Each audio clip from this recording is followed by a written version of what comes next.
One of the great mysteries of tuning up a bandsaw is how much tension do you apply to the blade? And this is one of those things that really there is no one clear answer. It's one of those things that can be argued and debated back and forth. But I'll show you my preference on how to get the proper tension on a bandsaw blade. Some people like the pluck test where you listen for a particular note, you know. That probably sounds a little low. You want that as you apply tension, that sound gets a little higher. Some people will use a combination square to see how much side-to-side deflection they get. And that's kind of the method I gravitate towards. But even this, again, a little bit inexact. This bandsaw right now I've just changed the blade, and the blade is fairly loose. There is a quick release on this saw.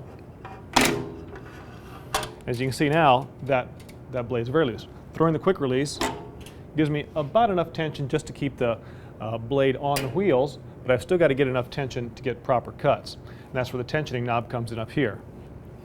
Now initially, I'm going to line this up on the 1-inch mark and show you how much side-to-side deflection I've got.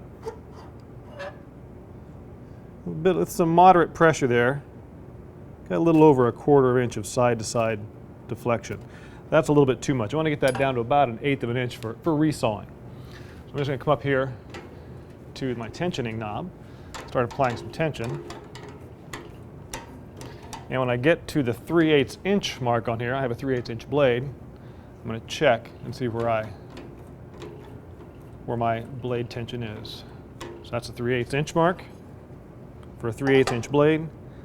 And we'll check this just for the deflection. About the same amount of pressure, about 1/4 inch now. And just a pluck test, still seems a little loose. Apply some more pressure.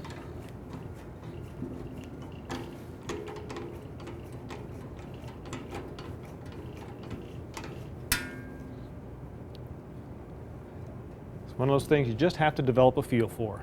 That seems about right. Let's just kind of check that, see how much we've gone here. There's the 1-inch mark, and okay, so there is about 1/8 of an inch deflection, and if you prefer the pluck test, sounds about like that, at least on this particular tensioning. Now, the real test isn't how much tension or how much deflection do you have, it's how good a cut are you getting, particularly when you're resawing. If you find that the blade is wandering a little bit or it's making a bit of a curved cut inside the workpiece, just increase the tension until you're getting the results you need.